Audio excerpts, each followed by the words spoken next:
Welcome everyone to the Jackson Institute. I'm Ted Wittenstein, Deputy Director for Leadership Programs, and we really have an extraordinary guest, a personal hero of mine, someone who has traveled from very far away to be with us today at Yale from Manila, in Maria Ressa, who I will introduce in just a moment, along with Ambassador Harry Thomas, one of our senior fellows here at the Jackson Institute, and someone who was instrumental in bringing this extraordinary advocate for human rights to the Yale campus.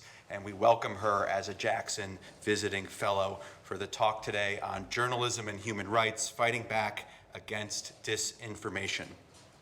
I think many of you are familiar with the Jackson Visiting Fellows program. These are distinguished practitioners in global affairs who are invited to spend an immersive multi-day program on the Yale campus.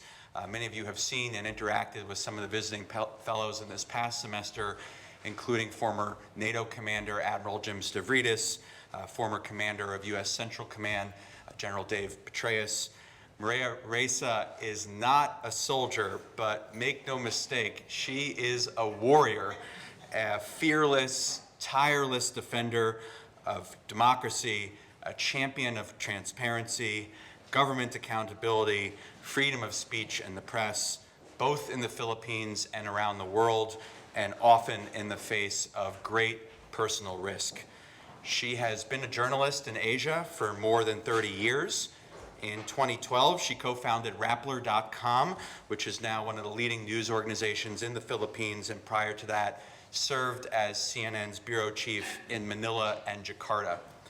But that does not do justice to what the work that she is doing in the Philippines today and the way that that resonates around the world.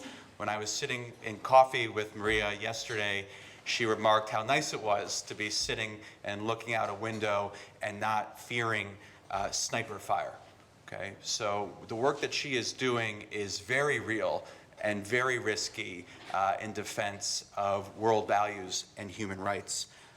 She travels with great security in the Philippines. She has to train her staff on how to respond in the event of surprise government arrest. As many of you know, her reporting on the authoritarian administration of President Rodrigo Duterte has resulted in repeated intimidation tactics and a number of manufactured attempts to detain her. But she has fought back against this disinformation and abuse of power with great gusto and enthusiasm in a way that has inspired so many others. She has said, "We are journalists, and we will not be intimidated. We will shine the light. We will hold the line." And it is this courageous and deeply inspirational vision that has resonated worldwide, that has earned her recognition as Time Magazine Person of the Year in 2018, along with numerous other accolades. And we're delighted to have Ambassador Harry Thomas moderate this conversation. Ambassador Thomas served as ambassador to the Philippines from 2010 to 2013. He witnessed Maria Ressa's efforts firsthand. He also served as ambassador to Bangladesh and Zimbabwe, along with numerous other senior positions in the U.S. Foreign Service. We're delighted to have Ambassador Thomas as a senior fellow at the Jackson Institute at Yale. So Maria Ressa has a brief presentation highlighting some of the key work that she's done in countering authoritarianism and disinformation, after which she'll join the stage with Ambassador Thomas for a conversation between the two of you and an interactive Q&A with the audience. So please join me in thanking Maria Ressa, welcoming her from the Philippines to New Haven, to the Jackson Institute, and to Yale. Thank you very much.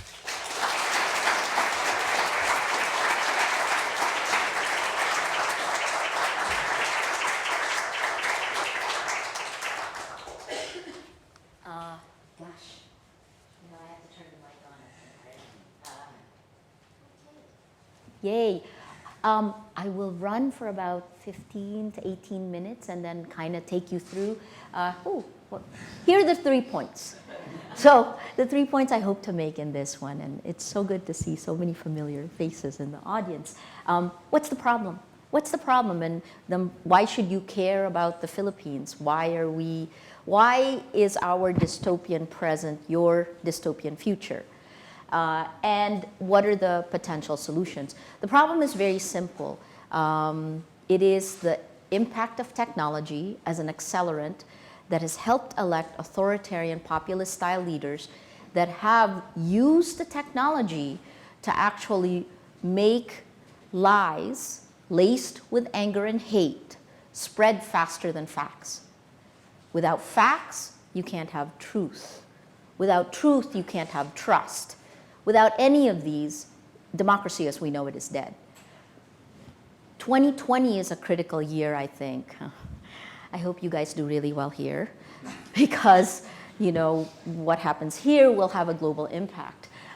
Why the Philippines? Because this is the 4th year in a row that the Philippines is the social media capital.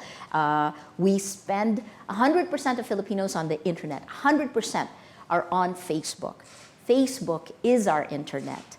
I interviewed Cambridge Analytica whistleblower Chris Wiley, and I asked him, what role did the Philippines play? He called it the petri dish. He said in countries like ours, because of the young population, 100 million people, median age is 23 years old, because of that, they tested these tactics of mass manipulation in our countries, and if it worked on us, they brought it to you. They brought it to the United States, to Europe, and so petri dish is his word, and he said that if it worked in the countries like the Philippines and Nigeria, that they would then port the tactics over. The third part is, I'm not going to leave you depressed, because, and also you need to be extremely empowered, because you're also a front line, right?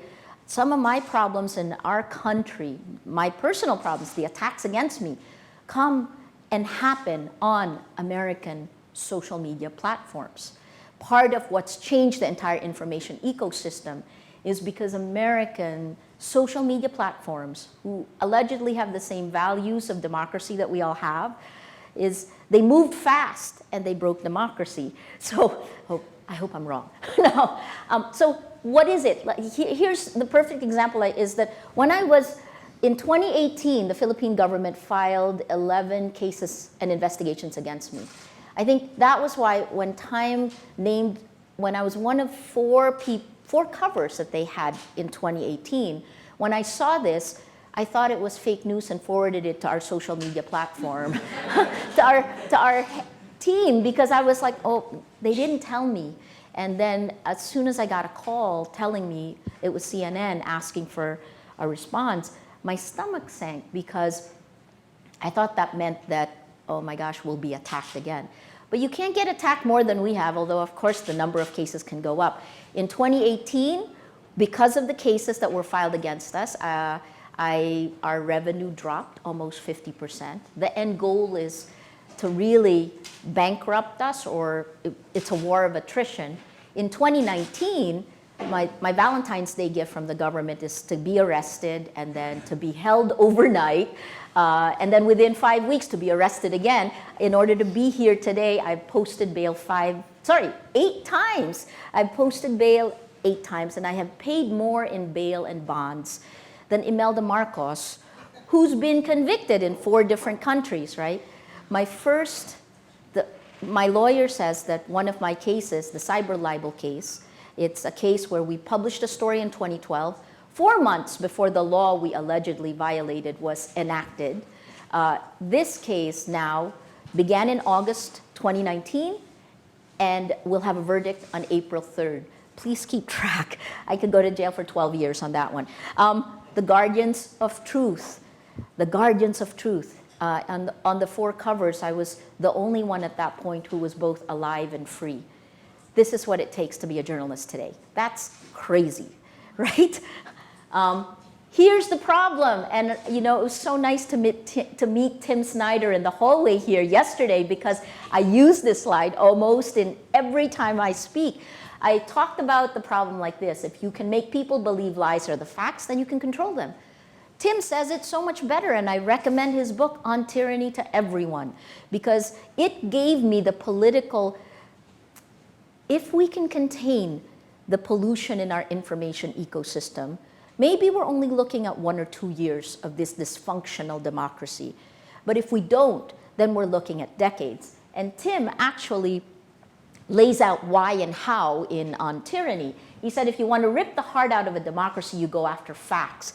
That's what modern authoritarians do. Step 1, you lie all the time. Step 2, you say it's your opponents and the journalists who lie.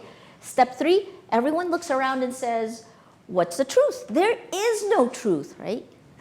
Because if there is no truth, resistance is impossible and the game is over. What does civic engagement look like in the age of information warfare? This time proves power and information. Information is power. And now more than anything, the Mueller report lays out Russian disinformation. And I wonder why we keep letting impunity reign in our information ecosystem. Here's what we went through in the Philippines. In 2017, we started to do a report along with 12 other research groups with a think tank. We came out with the phrase patriotic trolling, state-sponsored online hate and harassment campaigns to silence and intimidate. They attack you, pound you to silence, so they use freedom of speech and expression to stifle a narrative, right? If you're pounded to silence, that's the first step. The second step is they come and actually incite hate and violence against you. Those are the two tactics. They flood the market with lies. Instead of actually trying to censor, you flood the market with lies. Women are attacked in the Philippines at least 10 times more. And these were the 3 steps because a senator of ours, Laila de Lima, she's a first-term senator but a former justice secretary. She's the former head of the Commission on Human Rights. She's been in prison for 3 years now without any real trial. And she went through these steps as well. The first is an attack on credibility. Did I mention it's her and me and our vice president, who's the head of the opposition. We were the 3 cases that came through. Attack the credibility, you allege corruption, you say it, repeat it exponentially. A lie told 1,000,000 times becomes a fact. Use sexual violence, number 2. You know, there was video of her supposedly in a sexual act. It was doctored, but a congressman actually threatened to play it at the House of Representatives. The minute you're degraded as a sexual object, it's very hard to retain your credibility. I think I've been called every animal you can think of, you develop a thick skin, but I'll show you some of it.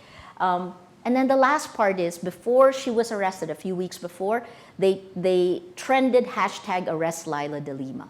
And in my case, they tried to trend hashtag arrest Maria Ressa in May of 2017. It didn't trend, which is probably why it took 2 years before they arrested me, right? This is hashtag arrest Maria Ressa. It was in May 2017. We came out with the story of the conversation between Trump and Duterte. And we weren't the only ones. The Washington Post did as well. But this is a content creator, a blogger who now works for the government. But at that point, he was one of the pro-Duterte bloggers. He writes this, hashtag arrest Maria Ressa. Rappler just made the Philippines a legitimate target of North Korean nuclear missiles. It's ridiculous, right? And yet, people think it's real. It's spread to here. Twitter, campaign accounts. This is a normal process. They take social media campaign accounts and then pivot and weaponize it after taking power. That's what happened in the Philippines. Ipatawag na yan sa Senado. Call her to the Senate. Hashtag arrest Maria Ressa. Then it jumps to a real person. I can smell an arrest and possible closure of Rappler.com. This is May, 2 years before the government tried to close us down. So you can kind of see this astroturfing. You seed the idea first on social media, bottom up, right? And then we go to the sexualized attacks. Maybe Maria Ressa's dream is to become the ultimate porn star in a gangbang scene. It's not, but you know, this was on our Rappler Facebook page with millions of followers, and then this. Me to the RP government, make sure Maria Ressa gets publicly raped to death when martial law expands to Luzon. It would bring joy in my heart. These are the nicer ones that I got, guys. His school contacted me after I posted. He was a senior in college. And his school asked if I wanted to meet him. I worry, the scorched earth policy, what does it do to our values, right? What does it do to our young men and our women? So here's the timeline. What we did is we began to gather data. We pulled the data, all publicly available, and we took a look at what was on Rappler's pages and the way the pages of news groups were being used. And we pulled out, bayaran means corrupt in Tagalog. And you can see, just like they did in the United States, right? What they do is they look for a fracture line of society, normally identity, and then they pound it until it splits wide open. Here, it's corruption. There's a grain of truth because endemic corruption, that's norm in the Philippines. And yes, some journalists are corrupt, but you can see here from Jan 2015 to January 2016, which is when the campaigns began here, how they began hitting it far more repetitively. And then here, May 2016, that's when President Duterte took office, and July, when the drug war began. Not coincidentally, the attacks began with the drug war. We had one reporter in July of 2016 who was going out every night, and every night she would come home with videos of at least 8 dead bodies. Only later would we find that the average per night was about 32. That's insane, right? So what we did is we put a database together for our social media team. Rattler lives on social media. We drank the Kool-Aid. We really did build communities of action with social media and helped Facebook, Twitter grow in the Philippines. In this one, did I mention we're Facebook partners? We're frenemies, Facebook and me. We're one of 2 Filipino fact-checking partners, but that meant we also had API access here, right? So in October of 2016, this one here, these are the URLs that spread the lies. These are the Facebook pages and profiles that spread these URLs. And then if it reposts more than 10 times, it turns red.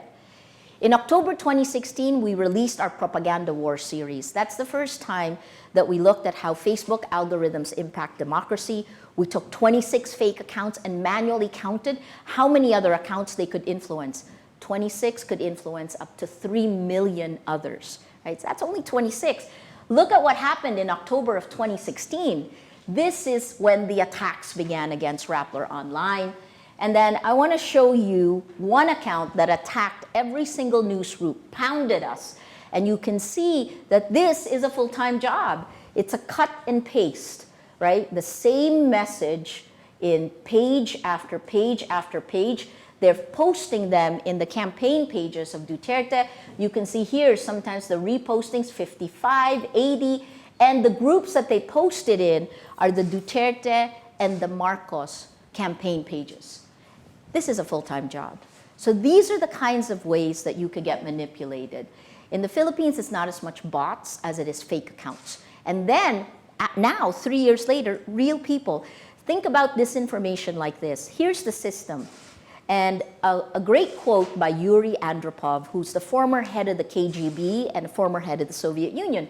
He said, disinformatia is like taking drugs, the irony of drugs. You take it once or twice, you're okay, right? You can try cocaine and you'll be okay. But if you take it all the time, you're forever changed. You become a drug addict, right? You think differently, you act differently. Now imagine that lies, the information warfare that we're living through is coming in, it's like a virus. And we've now caught it. So we have to stop the lies and we have to rehabilitate. We have to cure us.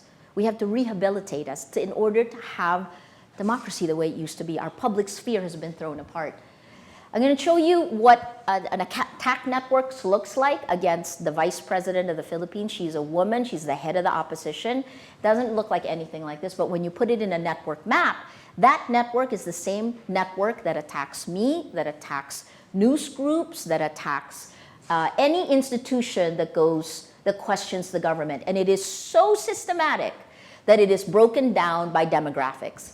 This account creates pseudo-intellectual accounts. This account, this is the one that said #arrest Maria Ressa, creates content for the middle class. And this is the anchor account for the mass base. She's a singer-dancer, kind of like a more salacious Spice Girl. Is that right? And the attack against Robredo began here, right? And was amplified. This is the same network that attacks news groups. From there, it jumps to traditional media. Manila Times, while it sounds authoritative, is the chairman emeritus, is the head of international public relations for President Duterte. And then from there, it jumps to state media. And around that time, they announced that they were working with China and Russia as well. And then you close that entire loop. Look at our information ecosystem, right? You close that loop by naming our singer-dancer as head of social media for the Philippine government. This is our, yeah. So she did that for 8 months and now has a different job in government. Yes, I know. Welcome to my world. Historical revisionism. It's not done by, say, you know, starting here and then jumping there. You do it little step by step by step. And this is, how do you turn Marcos from someone kicked out of the country to a hero? And they did it by cut and paste comments in Facebook pages. And the comments look really normal. It's just meant to shift the way you think a little bit. Dark part, my parents even say you can watch TV and news and roam around the streets. Here I believe the dark narration and full twisting of this part of history during my elementary high school days. It wasn't all dark. The historians and maybe media made it all dark, right? Makes you doubt it. This happens a lot. And I will tweet you the Marcos revisionism. And it worked. The Marcoses are back 34 years after People Power. This is natural language processing, and I just want to show you how the threat of an arrest has played between American news groups and Filipino news groups. So this was the first time an arrest warrant was issued. The Department of Justice issued a press release. And something like 34% of the stories came from the Philippines and 27% from the United States. But what's more interesting is if you do natural language processing and look at the themes, and when you look at the themes, you see the impact of fear. You see the impact of our own, it's not censorship, it's just being smart. The stories done in the Philippines were basically the press release of the Department of Justice. Only Rattler asked me for an interview. And the stories done outside the Philippines, here in the United States, they talked about a Duterte rights crackdown. So those are the insidious effects of fear and violence on a country. This is what our information ecosystem looks like on social media. The circles are, the size is based on eigenvector centrality. The larger the circle, the more powerful the account. But this is very similar to what's happening in the United States. The Democratic Party, well, this is our liberal party, but you know, the anti-Duterte forces are small and they're clustering together, but they're completely surrounded by the pro-Duterte, pro-Marcos communities who are far more coordinated in controlling the narrative on Facebook. The only time we won, we as in, like, well, who would we call? People looking for facts, I guess, you know, the narrative of my own arrest, for example. We won twice, only twice in 3 years. The first time was when I got arrested. The second time, when I got actually arrested, the second time was when Bono, U2, came to the Philippines for the first time in 40 years, and he used ultraviolet to honor the women. So that was really interesting. Here's what it looked like. In February last year when I got arrested, and this is the first time you can see the information ecosystem actually kind of split in two. But the methodology is interesting because normal people who duck, who put their heads like ostriches in the sand because it's too complex, it's too confusing, too much violence, so they'd rather look away. But when I got arrested, they actually started tweeting or posting the news groups. But if you look at the pro-Duterte, pro-Marcos clusters, they actively avoid tweeting traditional media. In fact, they post stories. They're kind of trying to create their own version of Alex Jones. Oh yeah, that was the salacious singer-dancer. She's just not as good as Alex Jones. He was ultimately taken down, right? So this, look at here, they're looking for alternative media sources here, right? That's what we're seeing. And it split pretty evenly. One of my team members said, Maria, you should have stayed in jail a night longer. I'm like, thanks, guys. You know, I wish it's not a good thing. How does it connect? Every country is connected to a global nervous system of disinformation networks. In 2018, December 2018, the US Senate Intelligence Committee released a ton of data. It's here. And what we saw here is how this American academic, who's closely affiliated with RT and Sputnik, that's why they're there, also writes for an alt-right Canadian website called globalresearch.ca, but he also writes for this website that has an IP in Russia, and he is the most quoted expert of this account. It's called dailysentry.net. This is Rappler being attacked, but this account has since been taken down by Facebook. It was working directly with this. The web of interconnections between the alt-right in the US, the alt-right in Canada, and weirdly, the Philippines. We don't have an alt-right, right? So these are the disinformation networks that are starting to work together. I'll leave you with what our world looks like. I want to show you the impact on Rappler. I forgot. Rappler is a startup, right? Well, not so startup anymore, in 2012. So this is in pesos, but I just want to show you in 2012. This is how we began. The red is the spend. We always spent more. The blue is the revenue, right? I always meant to break even here in 2016, our year 5. Normal news groups break even at least 5 years later from that, right? So a tech-enabled news group breaks even faster. So we did. April 2019 was our first month of positive net income. President Duterte was elected in May. Even though we had positive net income through the rest of the year, the attacks drove our revenue down. So the other thing that we learned is advertisers will not be at the front line of defending, right? But even when our revenues went down, we continued to build, and then we slashed the next year. And guess what? In 2019, the year I have 8 charges, and the year I got arrested, we actually made money. Crisis is opportunity, right? And the flip side is that we diversified our revenue stream because we were forced to. Necessity is the mother of invention. And the things that were investigative journalism driven, the things that we did as investigative journalists to figure out the disinformation networks are the very things that allowed us to grow this revenue stream. I'll leave you with these. This is what our world is today. Tim Snyder said it here, rip the heart out of a democracy, but this is the situation in the Philippines. Combined with online and offline violence to create a climate of fear. It is a climate of fear. We're being live streamed, I won't tell you this. But anyone who questions a brutal drug war, supports those who fight for truth, attack them with the full force of the Philippine government.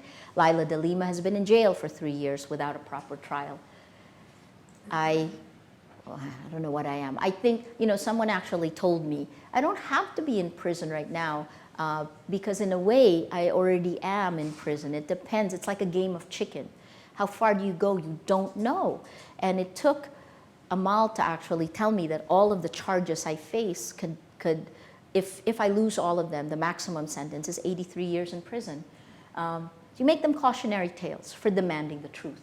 So what do we do? What do we do? We start with the area of influence. You demand accountability from power. We continue to do that. If each of us does that, we put our patch of ground together, stand up against bullies, report the lies, demand accountability from your American social media platforms. Those are my 2 things that I demand an end to impunity. Our government on the drug war and Facebook. Tell your family and friends, courage spreads. We begin by taking care of what's in front of us. I'm going to leave you, it isn't just Rappler who's doing this, it is every Filipino journalist. Journalists are under attack globally. And I'll leave you with a 1.5-minute video that shows you some of the things we have to deal with. Have you ever been harassed because of your work? Yes. Have you been threatened online? Ay, oo. Have you been called biased? Yes. Have you been called stupid? Yes, plenty times. By idiots. Have you been called disrespectful? Yes. Have you been accused of corruption? Yes. Have you been called ugly as a response to any story? Yes. Have you been called fake news? Oh yeah, they always say I'm fake news. Anything that's critical is fake, right? Have you been accused of being an imperialist spy? Yes. Have you been accused of being a communist operative? Yes. Have you been accused of working for the CIA? Yes. Have you been sexually harassed as a journalist? Yes. Has your family been threatened, harassed, or alluded to? Yes, it has. Specifically my daughter, when she died, there were a lot of people who made fun of that. Have you been threatened with rape? Yes. Yes. No, not me, but my family. Have you been threatened with violence? Yes. Have you been threatened with death? Yes. Have you been told how you're going to be killed? Yes. Has the violence been described to you? Yeah, blow my head off or bury me alive. What will stop you from reporting? Nothing. Nothing. Nothing. Death. Did you have to kill me? We hold the line. Thank you.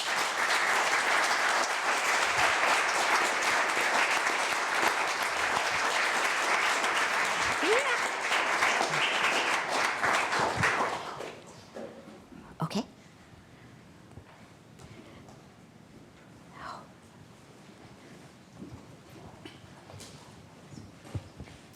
Good evening.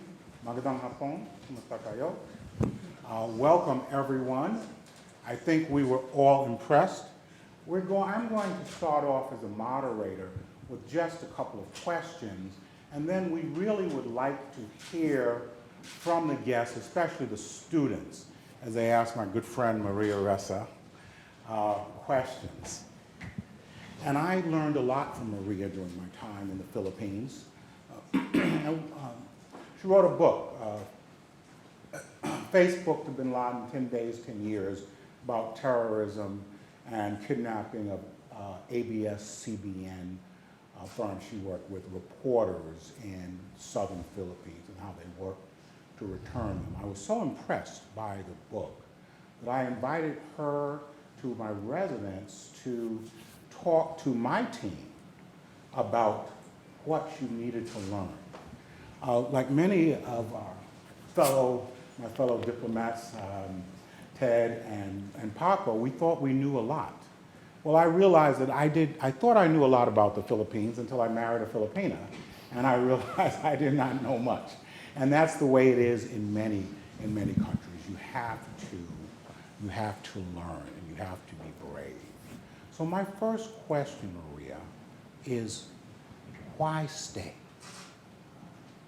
Oh, wow. The basic questions are the hardest, right? I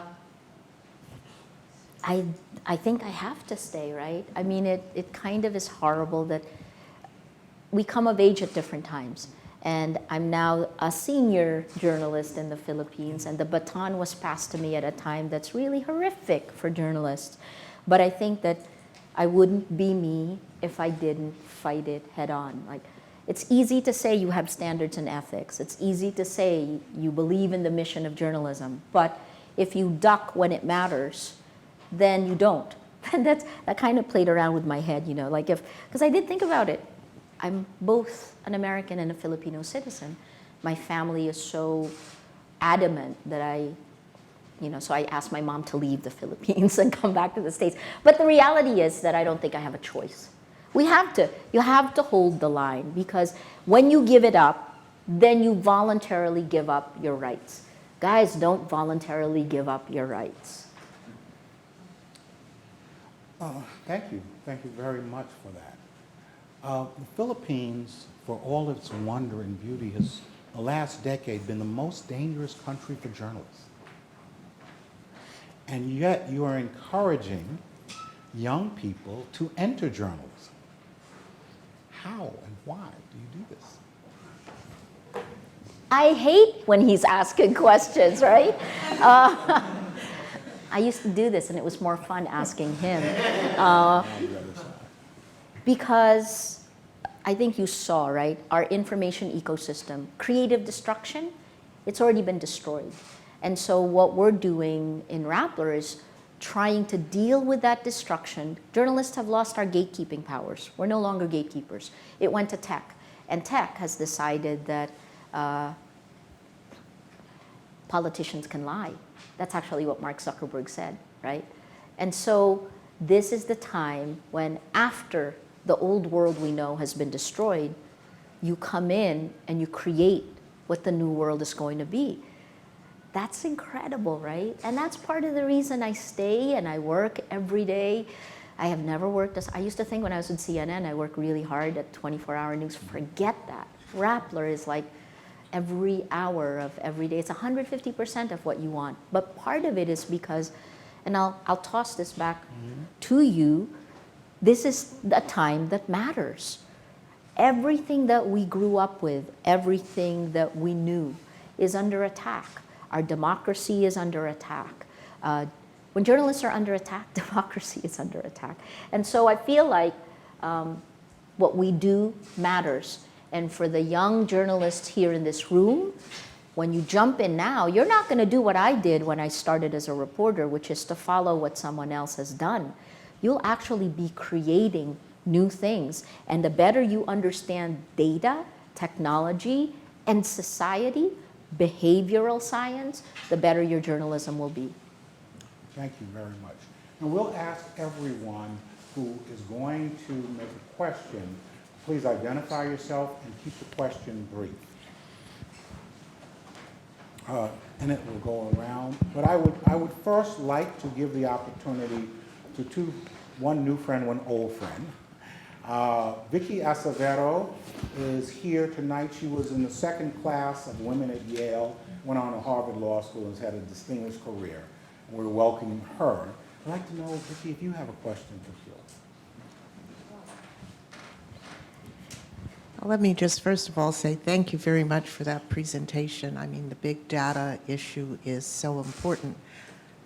I just am wondering about the revelation of truth.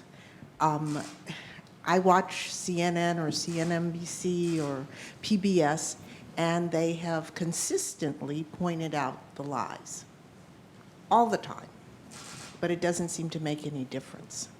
So I wonder if you could address that. You partially did in talking about people who put their heads down, but why is it that revealing the lying behavior doesn't change the citizens' behavior? So I think two reasons. The first is, you know Daniel Kahneman's book, Thinking Fast, Thinking Slow, right? Our old world was thinking slow. Journalists, rational thinking, stood a chance in that world because we valued it. That was the kind of rule, those were the rules and the systems we created.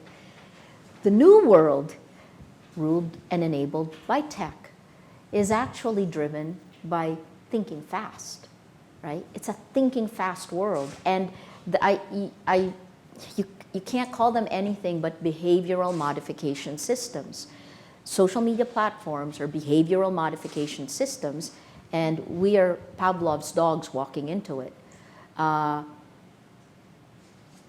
wrong behavior is rewarded, right? So Mark will say that it is about freedom of speech. It isn't about freedom of speech because you can say anything you want, but not everything, and especially when it's violence, not everything should have wide distribution. And in the social media platforms, what actually gets distributed faster and further are incendiary comments, lies, laced with anger and hate.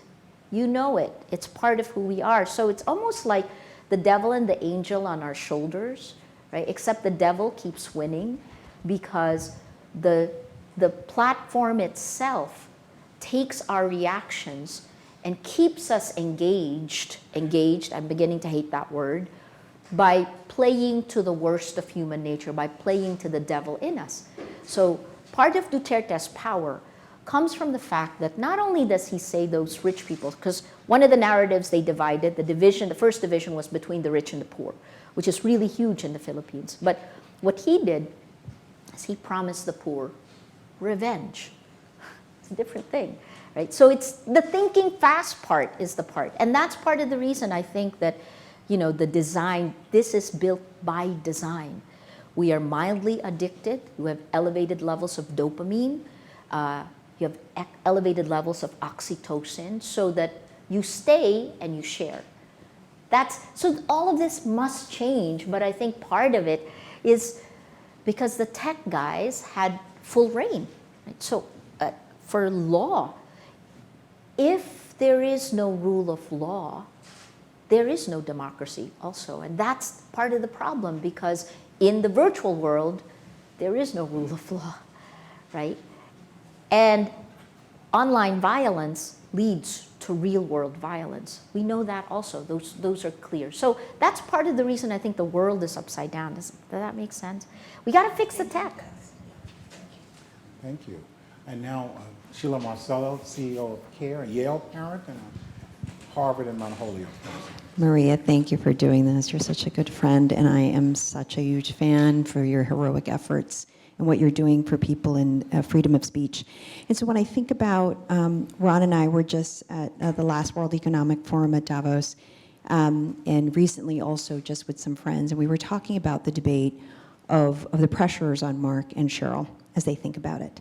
And at Davos, we heard a debate that the New York Times hosted between regulation of big data and self-regulation. Like, how should we really think about that? So if you had Mark in front of you, which I know you've had opportunities to chat with him directly, from a self-regulation perspective, because I keep hearing from friends the argument that it's a lose-lose situation for him, because that if he regulated and became the arbiter of what was lies or truth, that's not really the technology that he built, nor does he believe that that is his role. And so what, for a business person, are the personal responsibility, given that you've studied this so well? Like, if you were talking to him today, what would be your advice to him around what he could be actively doing for self-regulation in the technology? Because, again, I've heard the argument, because of the conservatives. He'll say, well, they're going to attack me if I shut down all the lies that are going up. Is it really about liberals and conservatives? So what would you say to Mark? So I think even without doing anything, the platforms are already making choices. But the way they're making choices is they are rewarding lies. They are rewarding the manipulation, right? And this is documented in the Mueller report. The networks of disinformation, Russian disinformation, guys, you were manipulated. I mean, that's already a fact. And the fact that we don't know it's a fact is really scary, because it will happen again. And it is happening again. That's first. The second, I think, is, so the excuse that I don't want to regulate speech, you're already doing it because you took the old rules, you trashed them, and you replaced them with rules that are not friendly to democracy.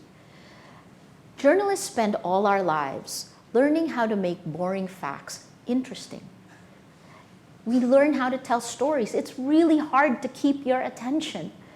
But now, in the age of social media, someone will just lie and lace it with anger and hate, and we just don't stand a chance in distribution. Right? So that's the second part. What solution? I think there was this brief period of time when they had free reign, and I think it was when instant articles was brought in, all the news groups were brought into Facebook. Facebook, from that time period, by 2016, became the world's largest distributor of news. Not coincidentally, 2016 is when the dominoes began to fall. In May, the election of Duterte. A month later was Brexit. Trump was November. Then you go all the way to the Catalonia elections that year, because we found bots that were working in both the US and Catalonia elections, tweeting exclusively about the Philippines, right? So we know this is happening. I think it takes leadership. I think it's enlightened self-interest, because if they don't change course, an ambassador would know this, right? Whatever you do, you will be attacked. But you have to do the right thing. So the question back to him is, what are your values? You know, what are the values that govern this? It's almost like they created a city and gave everyone a machine gun and then said, go at it, right? And Mad Max wins. That isn't the way society works. And it filters to reality because online, virtual world is reality. The millennials here know that, right? So I guess that's the reason why I think it will take time. A solution, I've been thinking about this, and we talked about this at lunch a little bit, is data portability, a potential one, short-term solution. Because I don't want to break up Facebook, even though a lot of the legislation is looking at antitrust, right?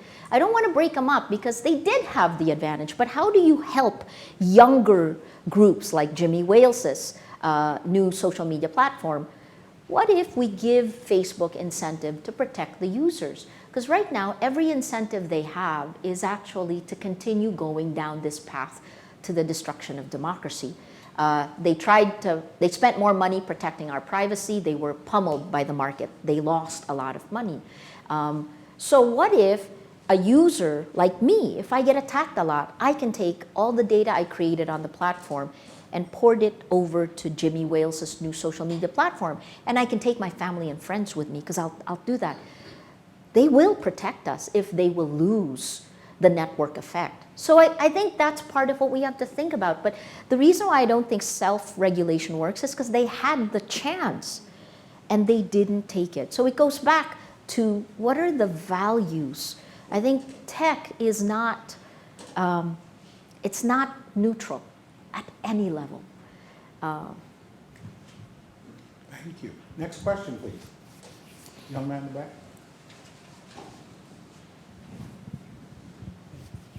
Please Thanks a stand up. lot, Maria. Did you? Please stand up so we can see you. Sure. Hi, how are you? My name's Kyle. Hi, Kyle. You referred to Facebook as a distribution platform, and so I was wondering if these lies and the deceit and the manipulation that you referred to, I was wondering if this has occurred on previous platforms in media history. Did this happen when the television came to be? Did this happen through radio and the printing press and so forward? And so forth, and if so, how did we regulate it in the past? So I think we've never been at a stage where the rate of spread is exponential. This is truly game-changing, right? You're talking just Facebook alone, and I have to say we're frenemies because we're partners of Facebook. I don't sound like it, do I? I know the good it can do, which is part of the reason I get disappointed when it doesn't do the good it can do. So. Television, this printing press. Yes, there's something different with each one, but it has never been at the edge of a human's ability to ingest, right? Part of it is, it's like the difference between an Excel sheet and big data. The difference in scale creates a completely different world, right? So when you're doing big data, you can see all these patterns you won't be able to see in a small Excel sheet.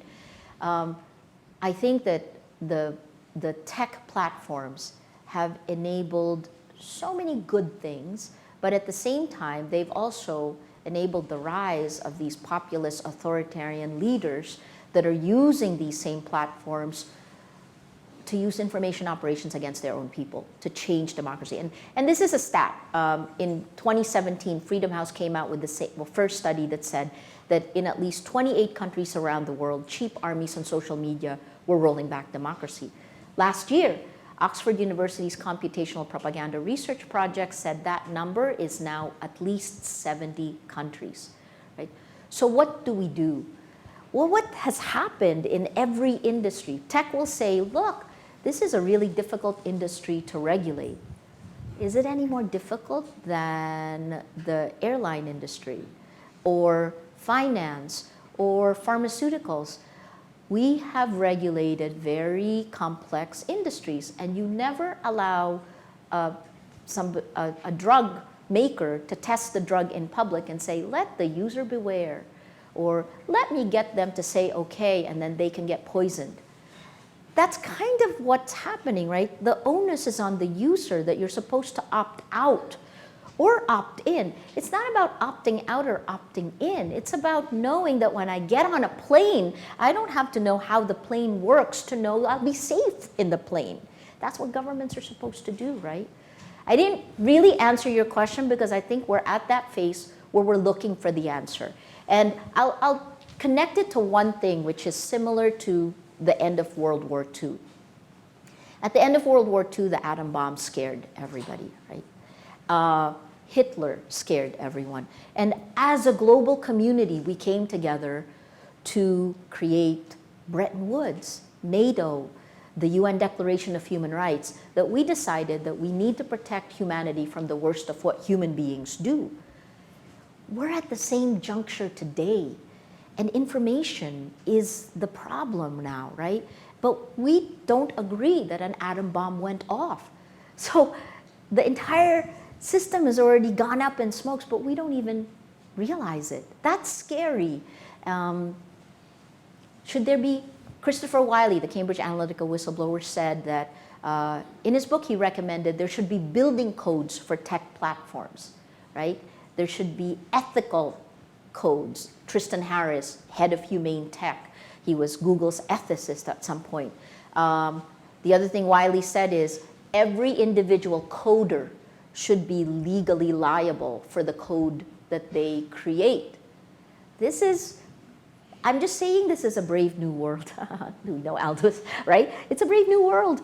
And we have to like grapple, call a spade, and demand protection. As a journalist, the Philippines and the United States, our constitution is patterned after the United States.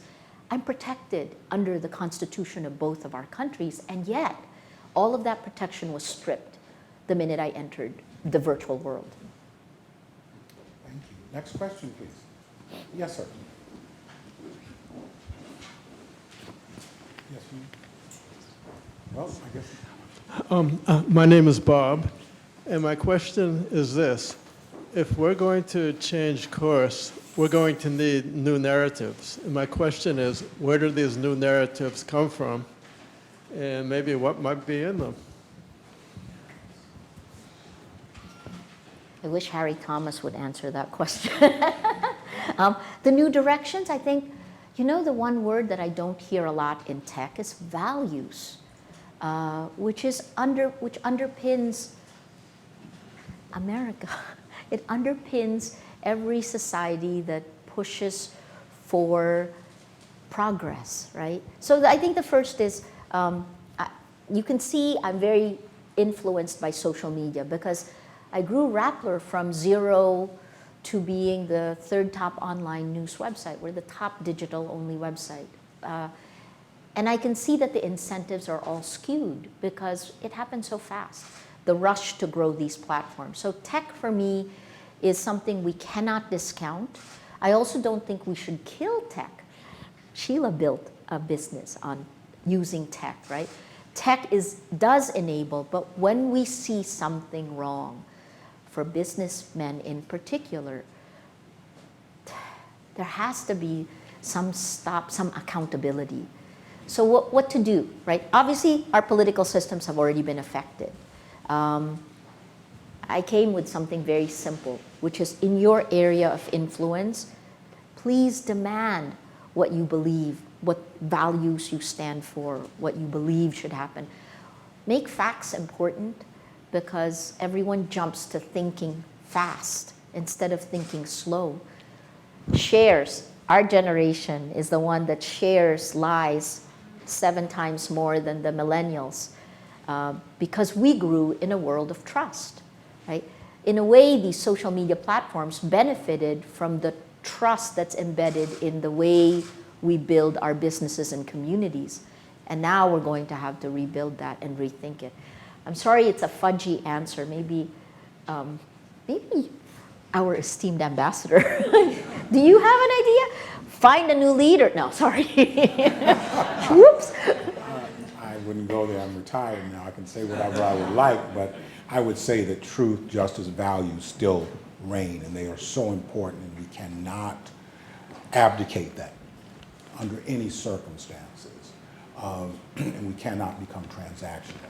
But I think, sir, you had a question. Yes. It's coming, sir. It's coming.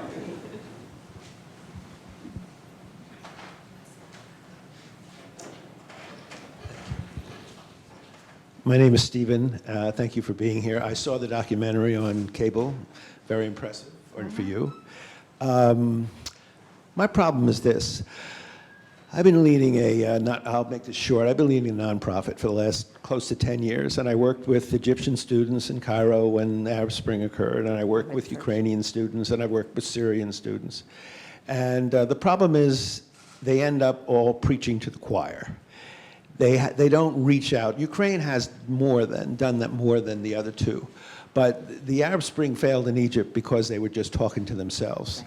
And my question to you is, are you reaching out to people who are not in your camp?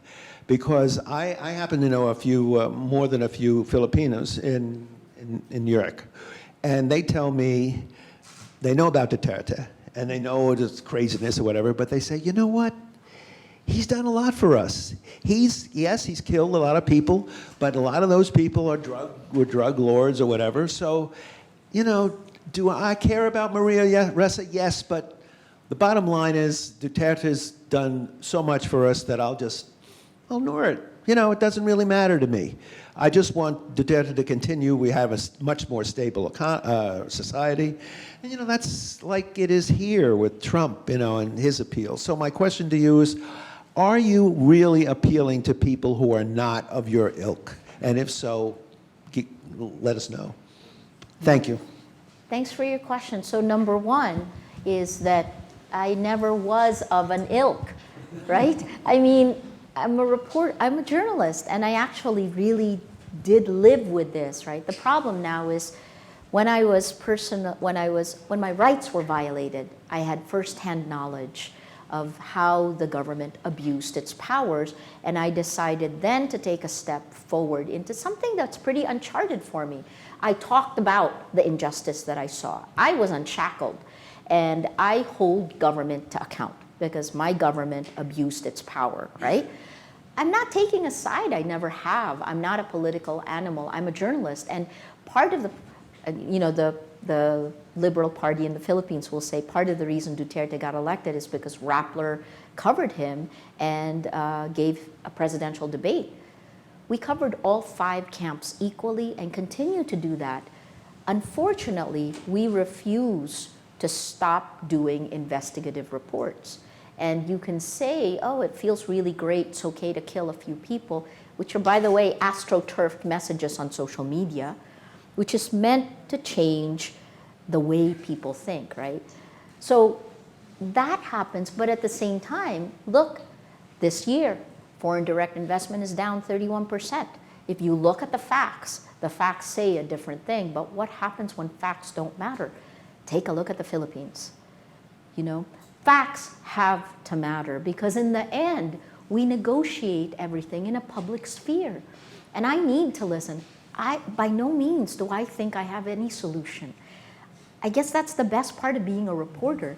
You want to get the best knowledge from everyone else so you can put the best thing together. Running a company is similar to that. That's the kind of role I play in Rappler. I try to get the best ideas and we pull them together.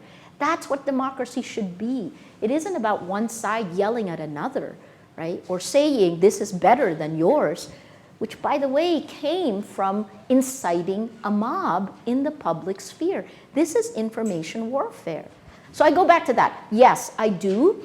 Number 2, we reach out all the time. Many of the propagandists in that network that I showed you actually were part of our civic engagement team.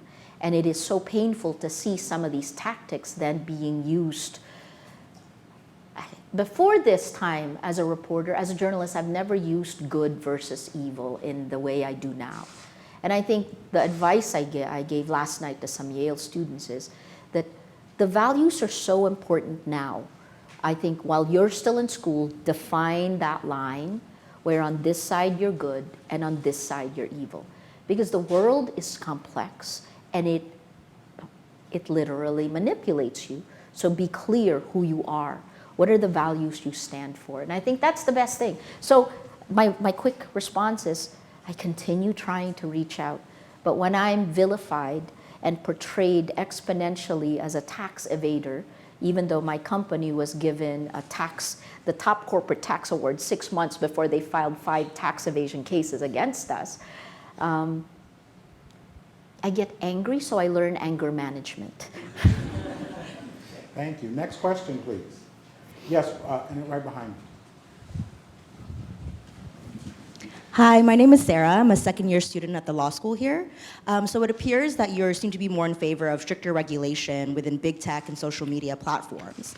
So what is your opinion on stricter media laws? So for example, for demonstrably false information, i.e. fake news, do you think that should be criminalized? You know, one of the things we're fighting against in the Philippines is that libel is a criminal offense, right? The cyber libel means that the penalty is double, normal libel, and I face criminal charges. So we've long been against criminalizing libel.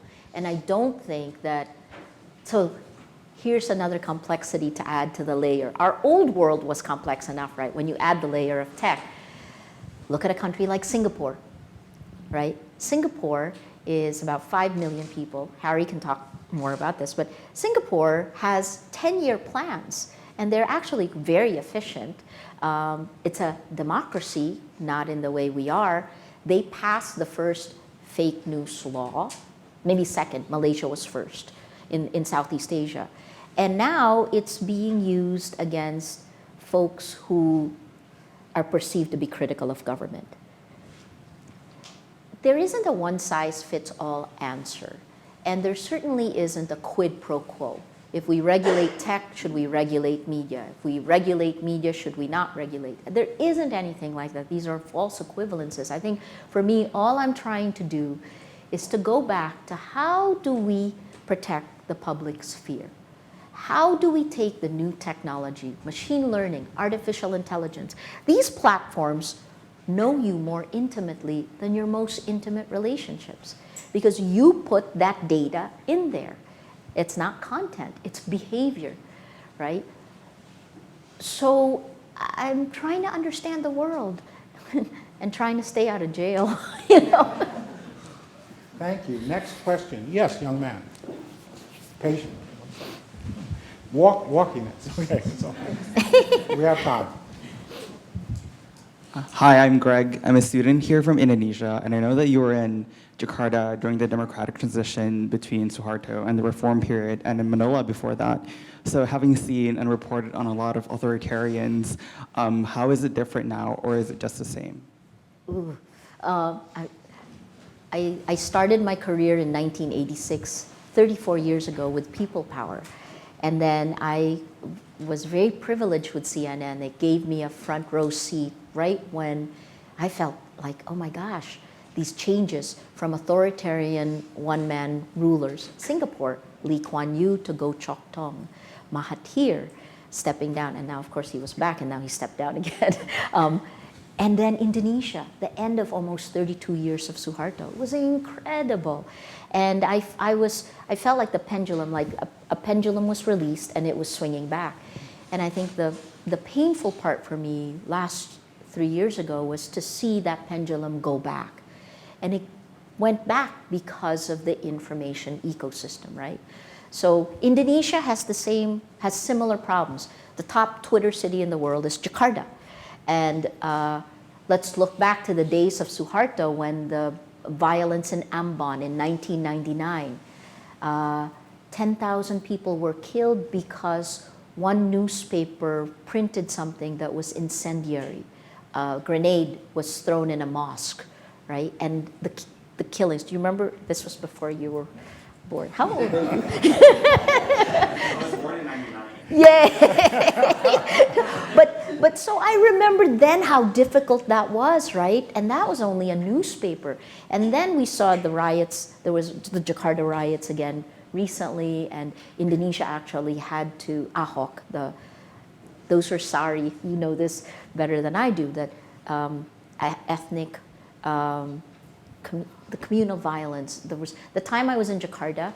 I went through all 27 at that point provinces, and I think I covered every single form of conflict in a town, from ethnic violence, from the Dayaks and the Maduris, the beheadings that happened there. This was in 1997, from Aceh, separatism violence.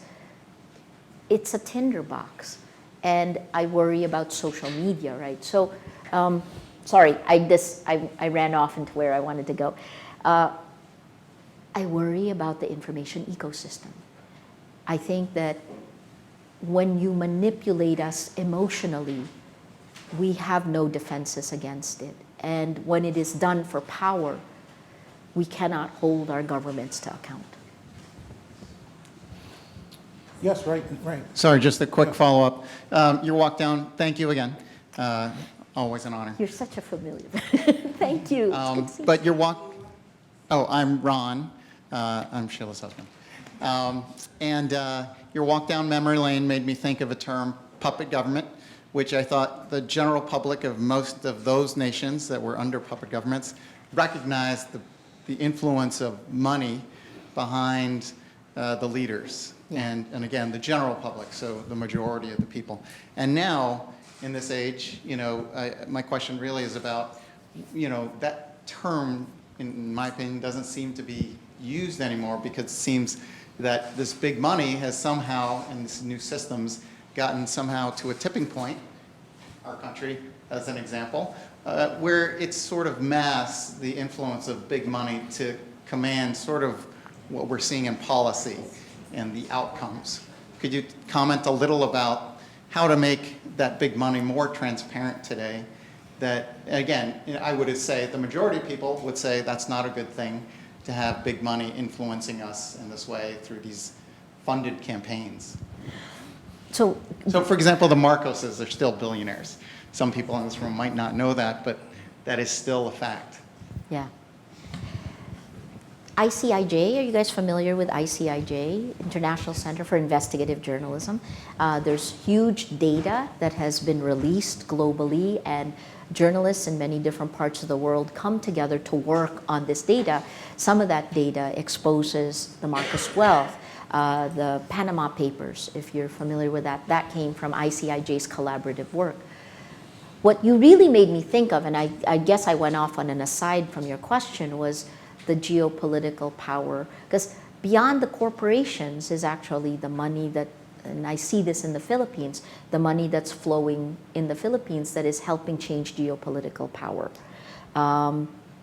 China, Russia, United States. The Philippines is pivotal, always has been, right?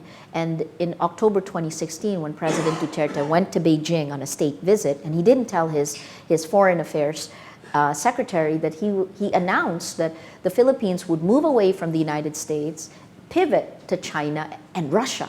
That was the first time I heard Russia in Beijing, right? So that money has come in. Right?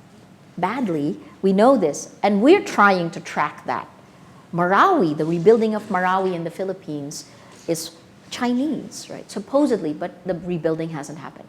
Okay, so I'm just saying that the money is a money flow of governments for geopolitical power. And then you're talking about the kind of money that families would have, right? What we're seeing right now in the Philippines is the building of a new kleptocracy. And you're seeing it in plain sight because it's 2 years before the end of President Duterte's term. He has one 6-year term. And they're now getting ready for elections. Campaigns will begin next year. So what's happening is the blue chip companies, the largest conglomerate in the Philippines, the Ayala Group, has been forced to essentially sell its shares to businessmen chosen who are friendly to President Duterte. The kleptocracy is happening in plain sight. Harry, you should talk more about this. So yes, the flow of money is important. Can it be more transparent? Yes. Has it ever been transparent in the Philippines? Never. Which is why investigative journalism is also important. We're trying to do more.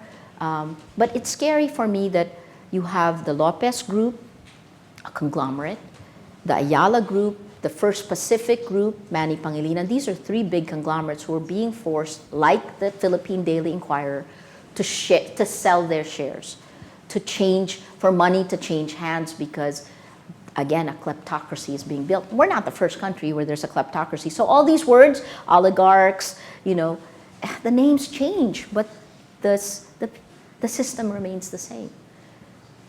Thank you. Young lady? No, right here. Yes. Yeah. Hello. Marianne, I'm a senior from the Philippines. And her father is one of the investors of Rappler and is on our board. Sorry, didn't mean to. No, Hi, no, not Marianne. at all. I was wondering, so it seems like the world that we're living in, well, the Philippines, Marcosian kind of like media censorship seems to be rearing its ugly head once again. Like, you've had all of these lawsuits and arrest warrants against you.